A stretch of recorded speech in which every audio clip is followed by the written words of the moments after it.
Western civilization as we know it is dying a slow and painful death. And as each election cycle comes along, we get our hopes up. Could this be the election that turns things around?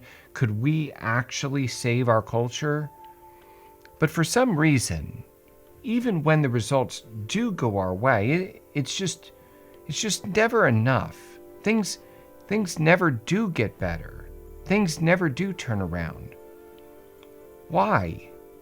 No matter what we do on the national stage, at least, why does conservatism fail time and time again? We'll talk about that next, but first, as always, we start with our mission. Always remember, God created us for this time and for this place. If we learn this faith, if we live this faith, if we share this faith, what will the next 100 years look like? Join the mission. From the time of Christ and until modern times, Western civilization had been on a steady course, not without all of its bumps and bruises, of course, but nevertheless, we were on a constant trajectory. Where? Moving forward to a particular point in time, to an engagement, you might say, an engagement that was made long ago. So long, in fact, that this journey necessitated the cooperation of multiple generations, all working together for the sole purpose of keeping that engagement. An engagement made 2,000 years ago in the upper room when the bridegroom betrothed himself to his bride. And then he left, but with the promise to return for the wedding feast. And as we waited, we longed for that day, and we prepared our wedding garments so that on that day we would be judged worthy. We prepared oil for our lamps, waiting. And when we could wait no longer, we passed that oil onto the next generation and charged them to wait and to prepare. And in this way, the bride moved through the generations, through time, to her promised engagement. But not unlike Eve in the garden, right before her own wedding ceremony, we also took a bite of that forbidden fruit. Whether you call it the Enlightenment or the French Revolution or World War I or World War II or the sexual revolution, we ate and we tasted what we should not have tasted. And we gained knowledge of good and evil, knowledge that we should not have had. And the bride of Christ was corrupted. And today we can see the effects all around us, where men call evil good and good evil. Perhaps you might call it cultural rot or cultural decay. But whatever you call it, it's clear that this trajectory, this journey that we've been on for generations, has veered dramatically off course. And it's our generations that have diverged from this path. What will happen when that day comes and we arrive at the wedding feast with soiled garments and empty lamps, having carelessly discarded everything that our ancestors entrusted us with?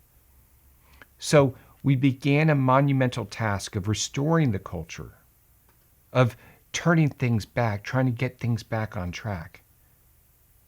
And for the most part, the primary means by which we sought to restore this culture was politics.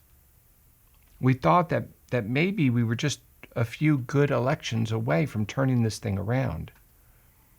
Now hindsight is 2020, and perhaps that whole plan seemed a bit misguided.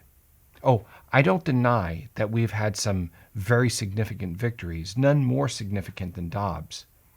But even so, for the most part, I think it's fair to say that while we were hoping for a few Reagans, all we really got were Romneys and McCains. Now there's some obvious exceptions to that, I know. Occasionally we picked up momentum through some grassroots movements, but the media quickly suppressed them, labeling them as extremist or right-wing or whatever. And then it seems as though they just fizzled out. So I think for the most part, this whole political thing has been a complete disaster, and it doesn't look like it's going to get any better anytime soon, so long as Pipes are busting in Atlanta, and people can't count in Arizona. I think the situation's going to get a lot worse before it gets any better. Maybe it's time that we stop placing all of our hopes in these elections. When you think about it, it's kind of backwards anyways. I mean, here in the United States, we nominate one of us. We are to pick a virtuous person and support him and rally around him and elect him and then follow him.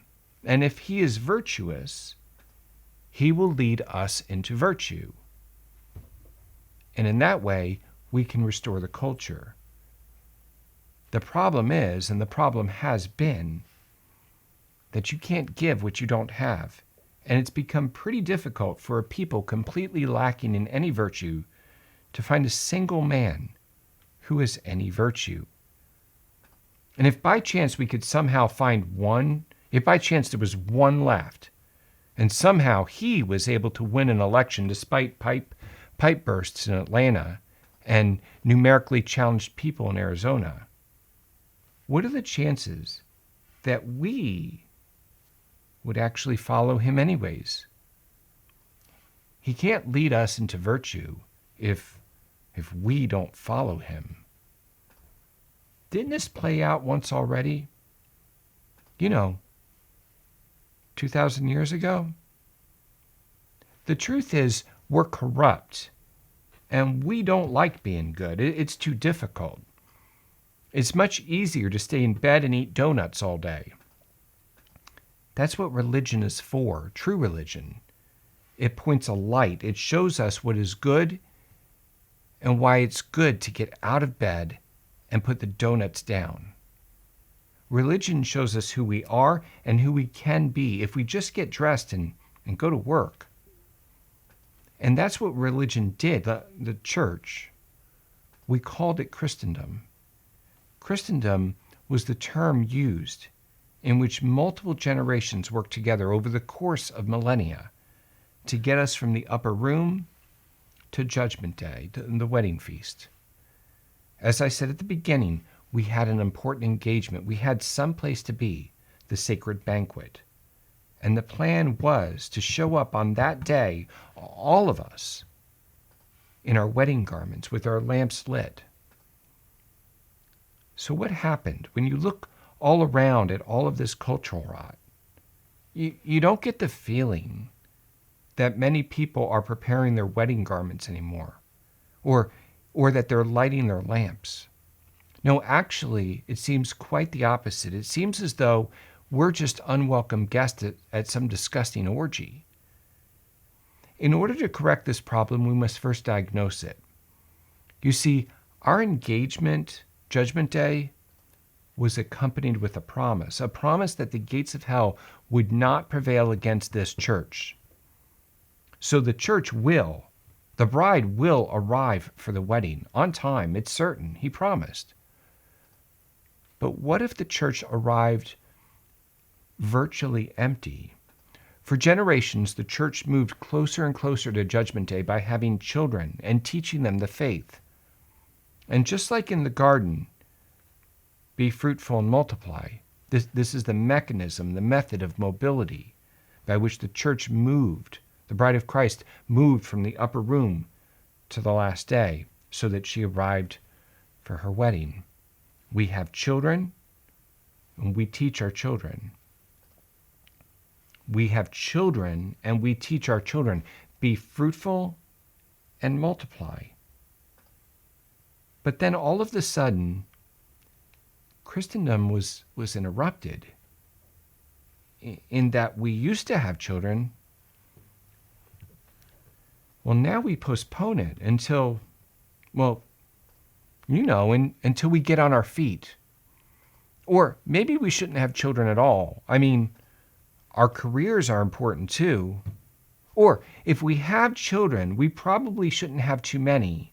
I mean, children are really expensive, and the world is so overpopulated already. And I mean, the environment and stuff, everybody's got to do their part. We're all in this together. Now, should you have a child, then they would have had to contend with world wars, genocides, the eugenics movements, and fetal terminations. And then, only then, can the survivors learn and practice the faith. But that's only if it's been passed down to them, which in most cases it has not. We have not passed down the faith to the few children that we have brought into this world. We have not been fruitful and multiplied. And so what was once a thriving Christendom, a bride journeying towards her wedding day, has devolved into a catastrophe. And politics is not the answer. The solution is pretty easy. God told us, first thing in the garden, be fruitful and multiply. That means practice the faith, have kids, lots of kids, and pass the faith on to them. Here, we call that the Laudare Mission. If we learn this faith, if we live this faith, if we share this faith, what will the next 100 years look like? Join the mission.